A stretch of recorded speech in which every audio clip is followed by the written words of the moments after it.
Hey folks, this is Mossies here letting you know to check out ZeldaDungeon.net for all your Zelda needs. Tips, tricks, walkthroughs, reviews, and so much more. And don't forget to check out GenGame.net for news, previews, discussions, and more. Check out all our Dungeon Gaming Network sites for all your gaming needs. Now enjoy the show!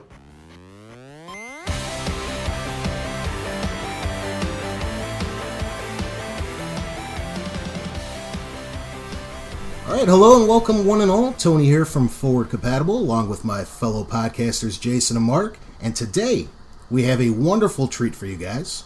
We have an exclusive interview for all of you out there. We're joined by the folks from Missing Worlds Media. So if you guys would like to take a minute and introduce yourselves, and we'll get this all squared away.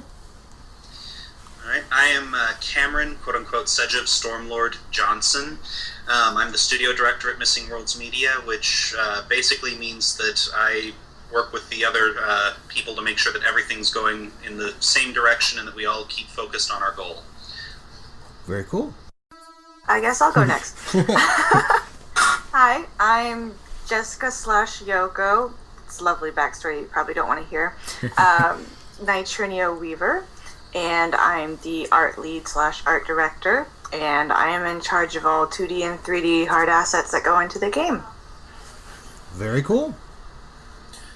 Hi, my name's Nate Downs, also known as Dr. Tyke. I am the technical director, which basically comes down to if it has to do with code of any sort, it's under me. I'm the one that has to herd the cats, as it is. You get to put out fires all day? Yes. We've exhausted 3 fire extinguishers already today. Just on David. Oh, sorry. All right, I'll take the first question then. First and foremost, why don't you guys tell everybody who you guys are, and more importantly, what you guys are working on. All right. We are Missing Worlds Media, and we are putting together the Phoenix Project, which is a next-generation superhero, supervillain MMO RPG. We started this project because there is a community out there that has been recently left bereft from the loss of one of the larger service providers to that particular market, and we're seeking to recreate their home in a new building with the same sort of features that they liked, improved with improved technologies, and some of the holdovers from prior necessities that were not necessarily so great smoothed out. That sounds like quite a handful. Yeah, it's a big project. It's a little bit daunting, but we've got the community that we come from is very dedicated and very interested in getting this done, so we have a lot of promise, we think, towards it. We have a lot of volunteers, a lot of people wishing us well, and we actually have a great deal of talent amongst our volunteer staff, so... Very cool. All right, cool. I'll jump into the next question. When did you know for certain that Plan Z would take effect? Well, we didn't know for certain right off the bat, obviously, but it's something that started being discussed almost immediately upon the community's realization that they were going to need to take some extraordinary efforts. After all, if you don't own the property, you can't necessarily guarantee anything with it, so there were all sorts of conversations about it for a couple of months.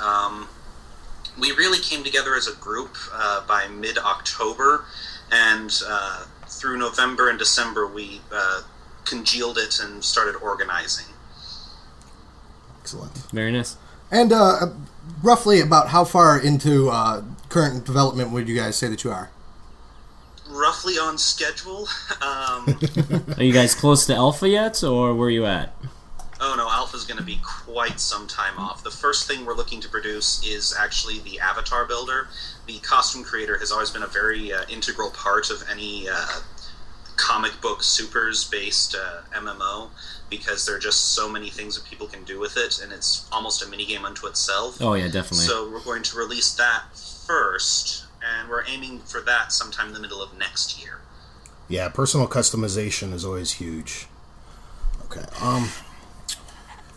You get the opportunity that many gamers dream of. You have the chance to make a game. how you want. As far as core mechanics are concerned, how will the gameplay compare to City of Heroes? Nate, you want to tackle that one, or should I continue? I've actually been dealing with the guys working on that directly for the past couple of weeks. And, admittedly, the original, City of Heroes, your Champions Online game, are both very slow compared to some of the newer games, such as DC Universe Online or Neverwinter or examples. Mm-hmm. But at the same time, the newer games tend to be more twitched, more first-person shooter feeling. So, right now, the goal is to be a little more active than the original City of Heroes model, but not to become a Twitch game or basically a third-person shooter pretending to be an MMO, as some of them have become lately. And kind of building on that, are you guys drawing any other inspirations from other MMOs out there? Actually, a lot. We've been spending a lot of time studying what works and what doesn't work in a variety of other games. And on top of City of Heroes and your classic EverQuest, your classic World of Warcraft, we've also studied a lot of the newer ones that have gotten a good following because they start innovating. They start coming up with new ideas.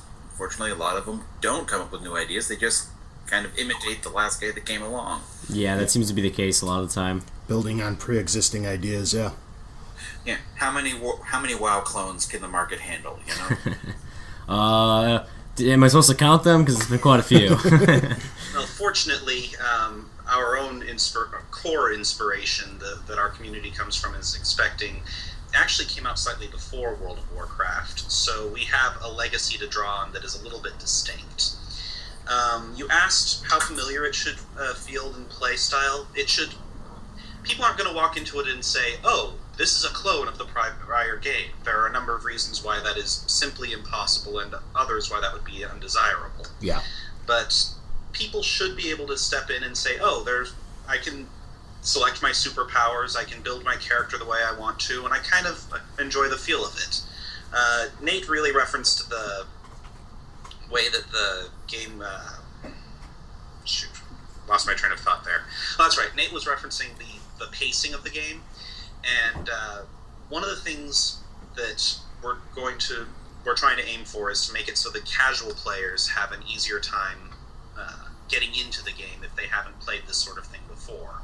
So we're going to be keeping it so that you can activate your powers at a relatively easy pace to play, while relying on the animations to really get that action-packed feeling. So you're going to kind of like shorten, I shouldn't say shorten up the game, but make it easier for people who can only play maybe an hour or two every so often, or are you going to have some content in there for people who are going to like sit down and play 5 or 6 hours at a time? Well, ideally we'll have some for both, but we're not quite to the point of that level of detail in our content development yet, so we can't make serious promises there. Excellent. Cool. Well, I'll jump into one of our next questions. Which one do we do? Let's do this one. Do one? All right. Can we expect a moon base or an underwater level? Probably not with our initial release. This is Jason's question that he really wanted answered. I have to throw some out there just for just for fun. Yeah, the moon base or an underwater level, those would be interesting things to attempt. Nate, again, would have to comment to what our engine can handle with regards to them, but I suspect that would be eventually doable. But for our initial release, we are going to be concentrating on getting our core zones out there and just have a solid basis for a game that we can expand upon. Okay. Speaking of your core zones, in older MMOs, you typically had different issues with transitioning from one area to another. Is that something that you're looking into? We've looked at a couple different models, but honestly, what we're doing, going back to City of Heroes, what we ended up modeling it on is the way Pretoria handled it. Okay, so like the seamless transition, where you can see the next zone, the next area. Exactly, and that way you've got that ability to transition, and as technology moves forward, we can do that seamless handoff. If you don't have a fast enough connection to be able to handle it, you have a little bit of a loading page. Sure. If you do, nice handoff. Yeah.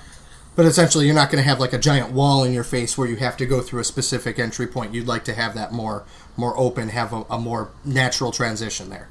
Exactly. Okay. And if you, stand on the tallest building or fly all the way up, you can see the whole city laid in front of you. Yeah, you're not restricted. Okay, very cool. Excellent. As development progresses, is there any chance you guys would utilize some sort of crowdfunding, perhaps like a Kickstarter, to help you guys along? Indeed, we are definitely planning on a Kickstarter. It's going to be coming up as soon as we've got it ready, because we don't want to release something. We don't want to go do a Kickstarter and say, and we promise we've got stuff eventually. So You want we're to pull going a War make Z? sure we have some solid things to display first. Yeah, I'm sorry, if you asked a question, I missed it. We had asked about crowdfunding and like a kind of like a Kickstarter. Okay, I did just answer that. Yeah. Yeah. Oh no, I was I thought I saying heard you. you say you something in the- yeah, no, you don't want to pull what War Z did right off the bat. That will not help you. In superhero MMOs, travel powers have been another big part, just like the character customization and your powers itself. How are you handling that going forward? Now, travel powers are definitely going to be present. You'll get all of the classics that you can think of from various comic book characters and even cartoons and other superhero type shows. One of the things that people have commented on very frequently is that they just really want to fly again. So I can assure you that power will be available. Very cool. Along with flight being like my favorite power for a travel ability, I always wanted to see something almost like a Spider-Man-esque web swing or a grapple kind of swing through the city would be very cool too.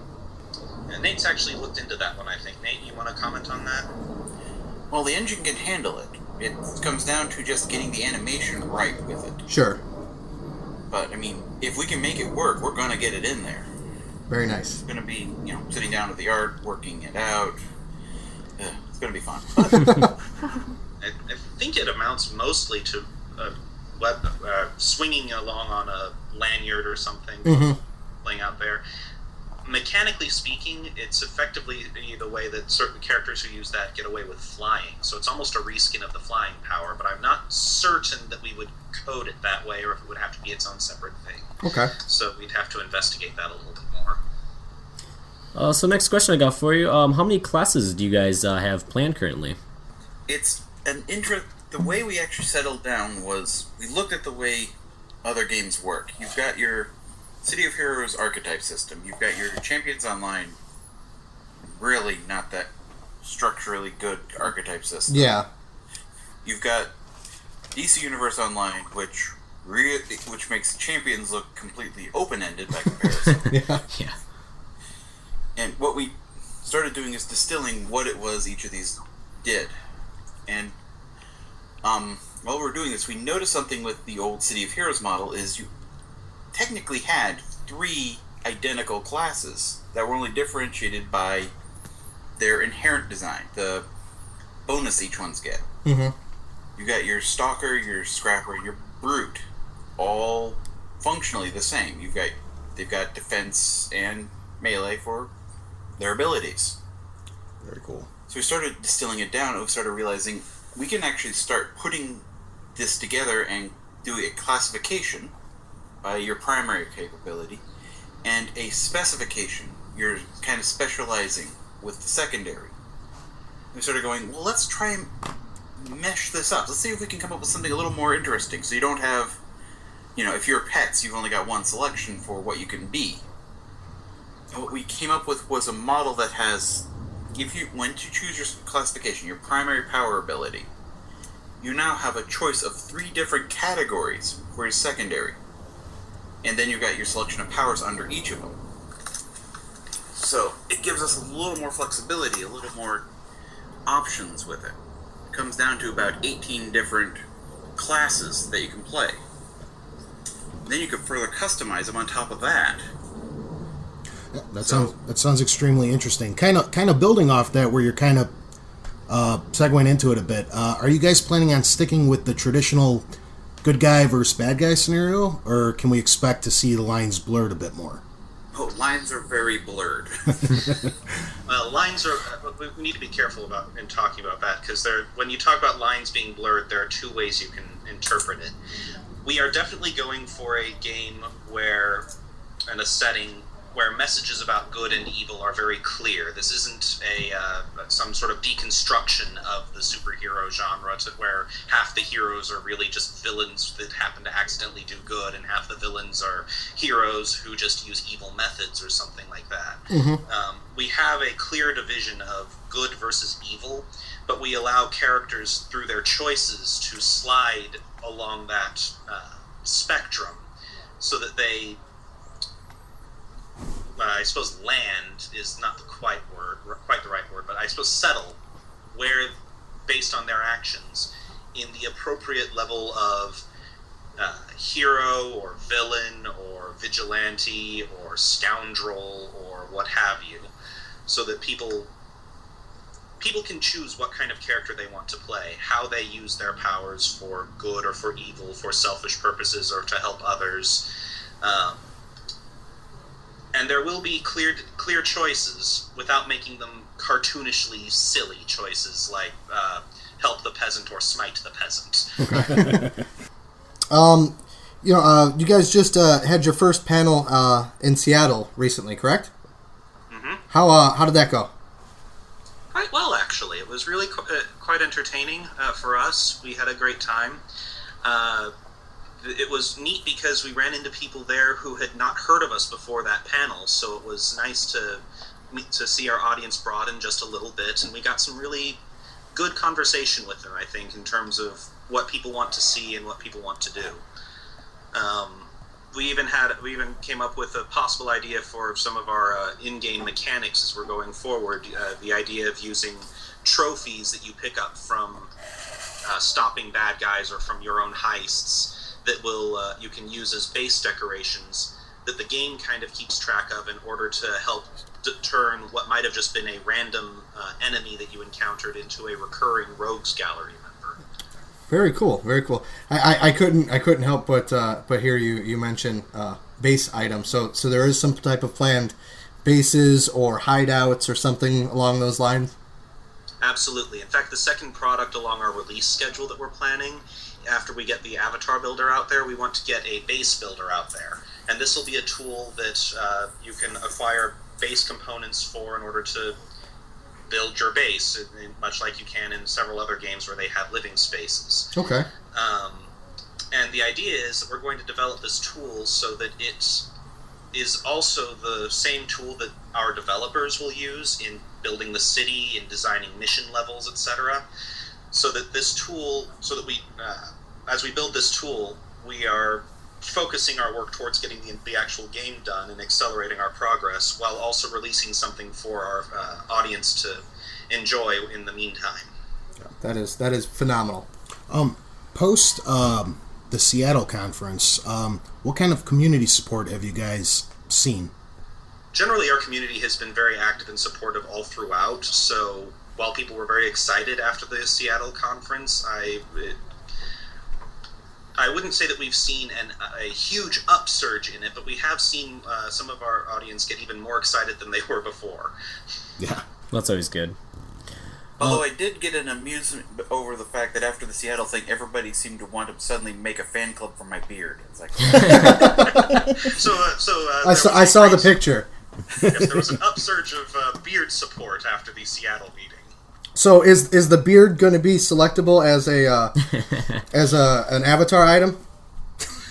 Well, maybe we'll make that a Kickstarter exclusive. There you go. Yeah.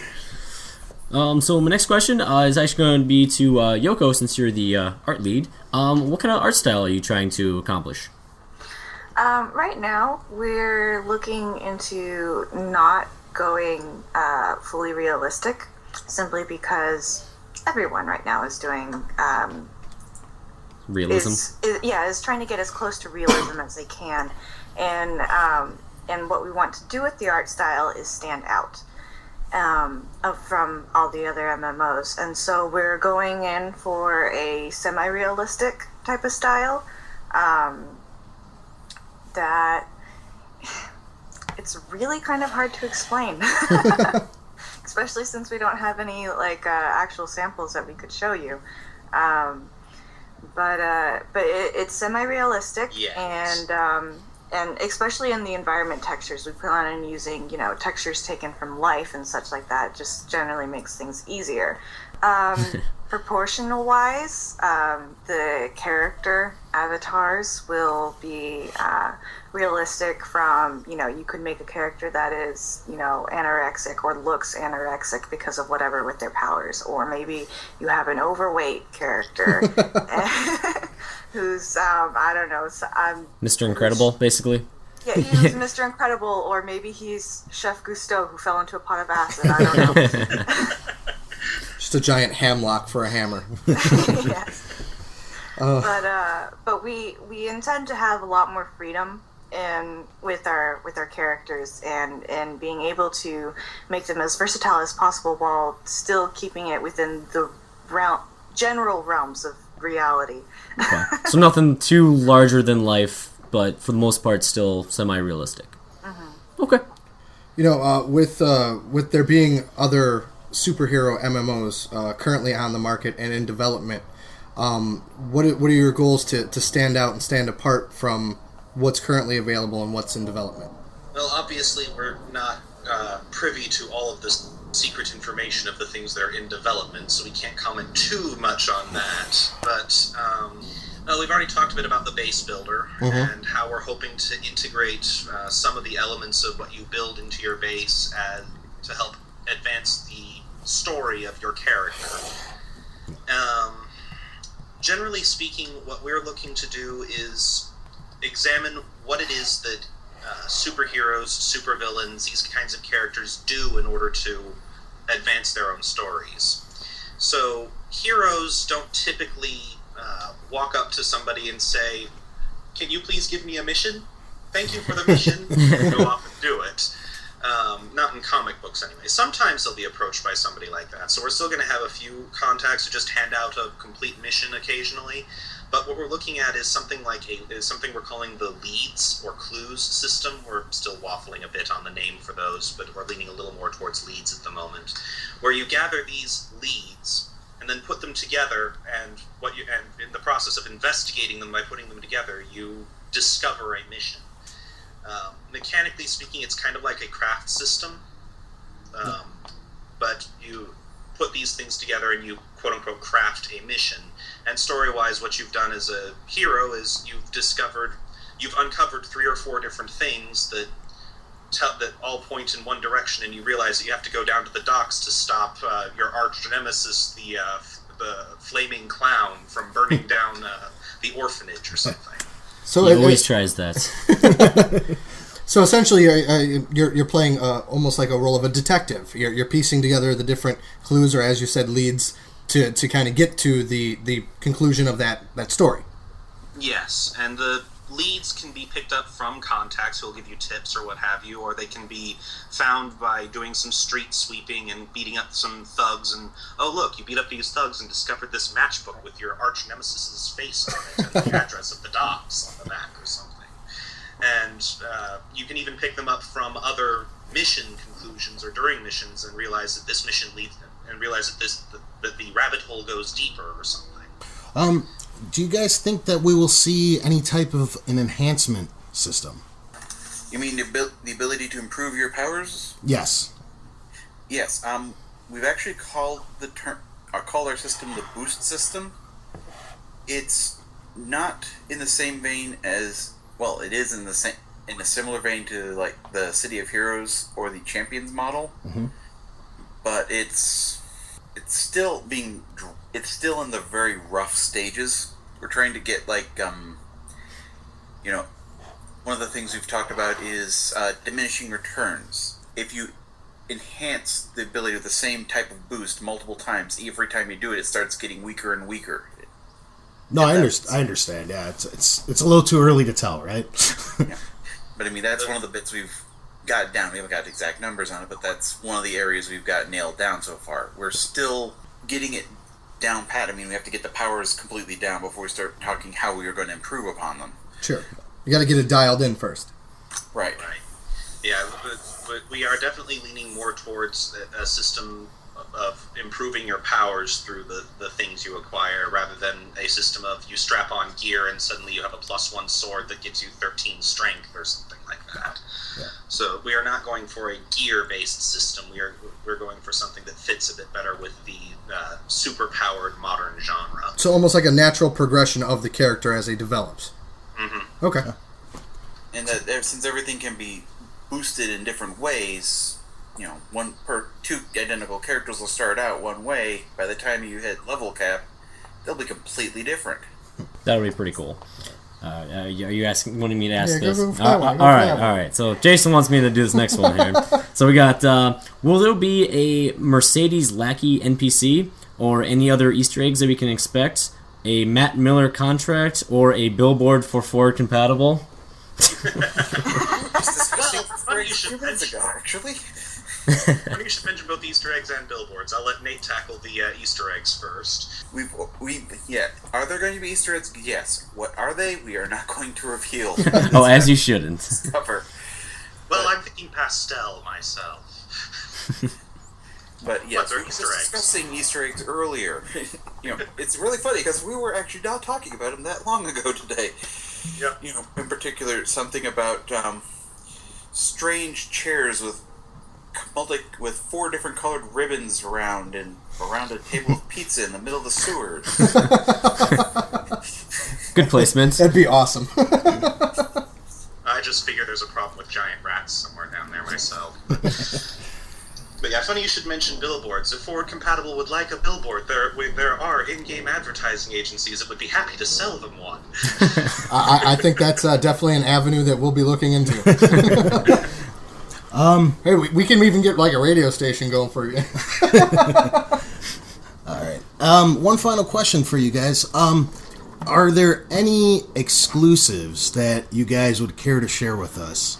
At this moment, no. I'm afraid we don't have any exclusives for you. All right, that's quite all right. Unless there's a deep, dark secret about Nate's beard that you want to know. Kind of interested, yes.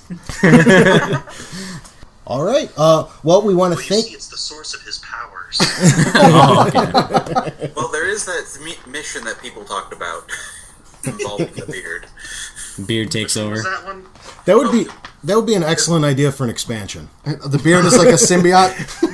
Well, actually, what the gag was is that the mission was that it was one of these newspaper mission types that just randomly pops up that the hero Downix is for charity shaved off his symbolic beard. Unfortunately, the radiation experiment they gave him his powers had actually given it its own form of life, and is now terrorizing downtown. And then in a future expansion, you'll be able to build your base inside the beard. You guys really take it that far. I would. I don't see why not. Now I'm just imagining the art assets that we would have to create, and like just this huge beard where a city block should be. You have to make it move too. It's got to like sway in the wind and whatnot. Maybe we can get you talking to Telltale Games. They draw weird things like that for some of their games. They sure do. If you guys wanted to take a minute, I don't know if there's anything else that we didn't ask you that you guys would like to mention. I mean, feel free to. One of those things, I really should prepare a list of things I want to talk about with interviews in case they ask me this question. Yes, we stumped them. Well, your questions were pretty thorough, too, so let's see. Anything else to cover? I could think of one thing. I mean, we talked about powers. Everybody talks about boosting or enhancing, but nobody ever talks about the way you can customize a power. In City of Heroes, as a good example, you can color your power and have a couple alternate animations. Mm-hmm. That's good for them, but nowadays people want something a little bit more fluid, as it were. Go ahead. I mean, how many people here? Everybody's probably played, like, let's use Arkham Asylum as an example. Yeah. Sure. Yeah. No. Absolutely One not. person. You've dealt with the combat system. You know it's very fluid. Yeah. But if you actually get down to it, what's happening underneath it is that it's actually different animations that end at the same point, and they can kind of flow into each other. We've been studying how that works in order to try and give that into our own game, that kind of fluid motion. And you can do that with multiple powers without having to just reset back up and root down and frustrating. We've been looking at how to make it so that the animation system, you can kind of start doing your power chain and everything flows together. You have this nice, neat effect in a result. It also means that you can kind of tweak the animations a little bit more, so you can have a lot more control over the animation system than you could under the other games that are out there. Mm-hmm. I mean, everybody that does DC Universe Online, Yeah. everybody with a fireball, it's the same fireball. The same same look. Yeah. Actually, along those lines, thank you, Nate, for reminding me. One of the things we're considering for our C store is having alternate animation sets for powers that you can buy. So instead, if you don't want to have just the standard flaming set that can shoot a fireball from your hand or your mouth with fire armor or something, you might pick up the Phoenix set that just gives you a little phoenix over your shoulder that is the source of all of your powers. Or the flaming arrows set, which replaces your fireballs with flaming arrows that explode or something like that. That is a great idea. Yeah, Jason has been nodding in approval throughout that the entire time. Like, yeah, that is good. I'll buy all of them. We like to hear that. One of the things we were looking at was, the people that use the gun. The gun-toting maniac. Your, assault rifle, dual pistol, Punisher type characters. Mm-hmm. Yeah. What if we put animated weapons, so that way instead of just holding a gun, pulling a trigger, and a bullet coming out, you can have something that rotating barrels with weird clips that pop out and stuff like that over the place. Kind of like customizing your gun more. Hmm? Like, are you talking about like changing out the barrels for like a different one, or? Yeah, things Okay. like that. Or the actual weapon is animated, so you pull it and you actually see, you press the click and you see. You see the barrel rotate as the bullet flies, or like if you have a crossbow, you'd see the rope, spring and everything like that. Right. Okay. You can do things like that. I mean, I was actually testing it out with I use a gun because it's easy to model, and we had one that you can see the whole mechanism slide back as it's shooting. It's kind of neat. Very cool. All right. Well, we want to thank you guys for taking time out of your busy schedules to join us here today. If you guys wanted to take a quick second and plug your social media or websites so our fans can hop on and give you guys likes and whatnot. All right. Our Facebook page is Missing Worlds Media. You can also follow us at Twitter at MWorldsMedia. Missing Worlds Media was a little too long for their character limit.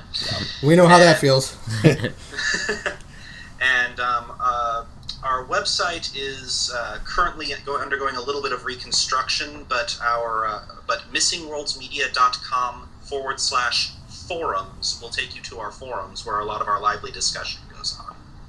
Excellent. So all of you out there, please keep an eye out for the upcoming Phoenix project, and thank you all for joining us.